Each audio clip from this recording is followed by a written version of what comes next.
Saudi আরব থেকে বের হয়ে ইরাকে ঢুকেছে, ইরাক থেকে বের হয়ে ইরানে ঢুকেছে, ইরান থেকে বের হয়ে পাক ভারতে এসেছে। এই বিকৃত ইসলাম বিকৃত মানুষের কাছে থেকেছে 750 বছর। তারা চলে গেলে এই বিকৃত ইসলাম থেকেছে 190 বছর ইংরেজদের কাছে। তার উপরে এই ভূখণ্ডের উপরে থেকে যে দীর্ঘদিন যারা পাকিস্তান থেকে দেশে এসে রাজত্ব চালিয়েছিল তারা সবাই ছিল শিয়া। মিস্টার জিন্না শিয়া, মিস্টার ব্যাকতারি শিয়া, প্রেসিডেন্ট আইয়ুব শিয়া।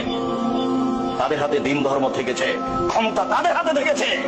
বিকৃত ইসলামী মানুষের কাছে ইসলাম বলে পরিচয় পেয়েছে, যার কারণে মাঝে মধ্যে আমি বলে থাকি আপনাদের কাছে, সঠিক বলাও যেমন জটিল, সঠিক মানাও তেমন কঠিন। কেন? সঠিক কথাগুলি বেঠিক কথাগুলি দুটোই আরবিতে লেখা আছে। আরবি বুঝে জাতির সামনে বলাও জটিল, কেননা যখন আপনি সঠিক বুঝেছেন তখন জাতি তো ধর্ম মনে করছে আর একটা। আপনি যদি বলেন সমাজ আপনারটা মেনে নিবে না, সমাজ রিরি করে উঠবে। তারা বলবে এই কেমন আলেম বাপ-দাদার ধর্মকে বিকৃত করতে এসেছে। ধর্মের পরিবর্তন মানুষ সহজে মেনে নেয় না, তার নাম আকীদা, তার নাম বিশ্বাস।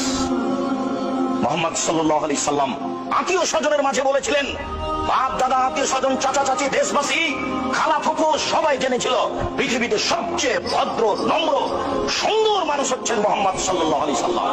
তার আত্মীয় স্বজন জানতো পৃথিবীর মাটিতে মুহাম্মদ সাল্লাল্লাহু আলাইহি সাল্লামের মতো ভদ্র মানুষ কেউ জন্ম নেয়নি। আনাস রাদিয়াল্লাহু তাআলা বলেন, আল্লাহর নবীর বাড়িতে আমি 10 বছর কাজের লোক হিসেবে ছিলাম। 10 বছরের মধ্যে তিনি বলেননি লেমা কুতা লেমা ফালতা, এটা করলে কেন, এটা বললে কেন। এত বড় ভদ্র মানুষ আমি জীবনে কোনোদিন দেখিনি। এই ভদ্র মানুষ সবার প্রিয় মানুষ, প্রিয় আত্মীয় স্বজনের কাছে বলেছিলেন আল্লাহ একজন, সপ্তম আকাশের উপরে আছে। জাতির জনগণের আত্মীয় স্বজনের আল্লাহ ছিল 360 জন।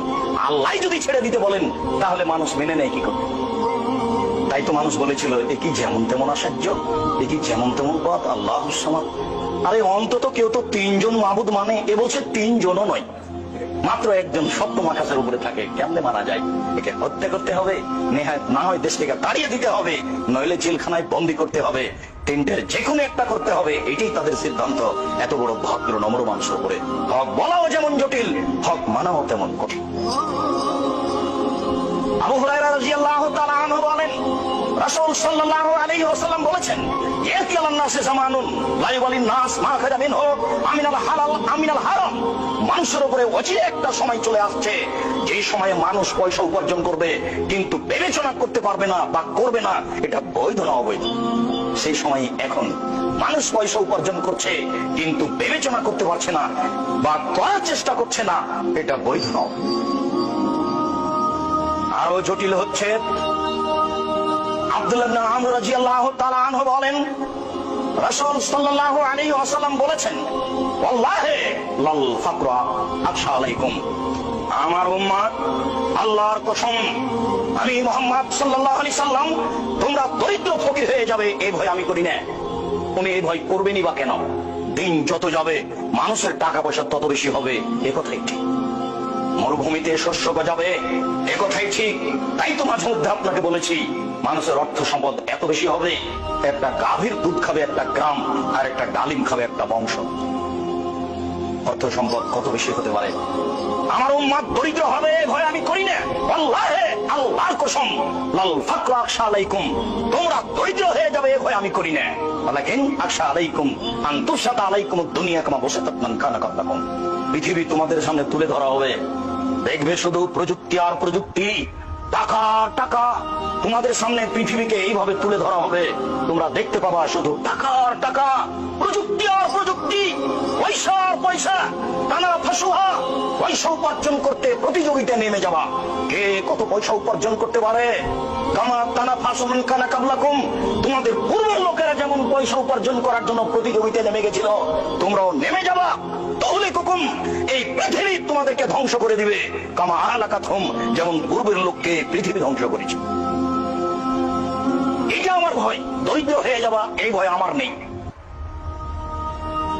বাংলাদেশের প্রায় মানুষ বলল ডেস্টিনি বৈধ, জিজিএন বৈধ। আমার সাথে 2 একজন ছিল কিনা আমি জানি না।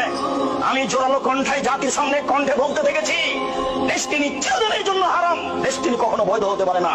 যারা খুব জোর দিয়ে আমার মুখের উপর বলতে চেয়েছে তারাকে আমি বলেছি, আমি আব্দুর রাজ্জাক বিন ইউসুফ আল্লাহর কসম করে বলছি, আপনার নামে যে চট্টগ্রামে গাছটা আছে সেই গাছটা যদি আপনি আজকে কেটে কিনে কেটে এখানে নিয়ে এসে দেখাতে পারেন জাতির সামনে, তাহলে আমি বুঝবো সত্যি দেশটি বই। মরা পর্যন্ত, কিয়ামত পর্যন্ত আপনাকে সময় থাকলো, আপনার উত্তরসূরি যারা আসবে তাদের সময় থাকলো, আপনার নামে চট্টগ্রামে কোনো গাছ নেই। এটা একটা মিথ্যার উপরে চলছে, ভুয়ার উপরে চলছে। যত ইসলামী ইন্স্যুরেন্স আছে, যত ধর্মের নামে ব্যাংক হোক, ইসলামী ইন্স্যুরেন্স হোক, এইসব বিষয়গুলিতে সঠিক জ্ঞানের অধিকারী যারা, তারা এখানে নেই। ভুয়ার উপরে, স্বর্ণের উপরে চলছে। একথাই আল্লাহর নবী মুহাম্মদ সাল্লাল্লাহু আলাইহি ওয়াসাল্লাম বলেন, পৃথিবী মানুষ তোমাদের সামনে পৃথিবী এইভাবে তুলে ধরা হবে। দেখতে বাবা, তোমরা পৃথিবীতে তাকালে দেখবা প্রযুক্তি আর প্রযুক্তি, টাকা আর টাকা। তোমরা এই প্রযুক্তির পিছনে পড়ে পৃথিবী উপার্জনের প্রতিযোগিতা নেমে যাওয়া। আল্লাহর নবী প্রতিযোগিতা শব্দ ব্যবহার করেছেন। কে কত টাকা ইনকাম করতে পারে, প্রতিযোগিতায় নেমে যাওয়া। পূর্বের লোক যেমন নেমেছিল, পূর্বের লোক যেমন ধ্বংস হয়ে গেছে, তোমরাও তেমন ধ্বংস হয়ে যাবা। এই ভয়ে আমি মুহাম্মদ সাল্লাল্লাহু আলাইহি ওয়াসাল্লাম করি, আল্লাহর কসম, আমার কথা এটা বুখারী। পয়সা উপার্জন করতে হবে বেশি, এ কথাই ঠিক। পয়সা কম উপার্জন করতে হবে কোনোদিন আমি এই কথা বলি না, তবে বৈধ উপার্জন করতে হবে। টাকা ছাড়া আপনি জাতির কোনো উপকার করতে পারবেন না। বিশ্ব অসহায় অবস্থায়, ওই কথাটা আল্লাহ রাসূল খোলা মাঠে ঘোষণা করেছিলেন। তিনি খোলা মাঠে বলেছিলেন 450 কিলোমিটার দূরে, 600 কিলোমিটার দূরে যেতে হবে।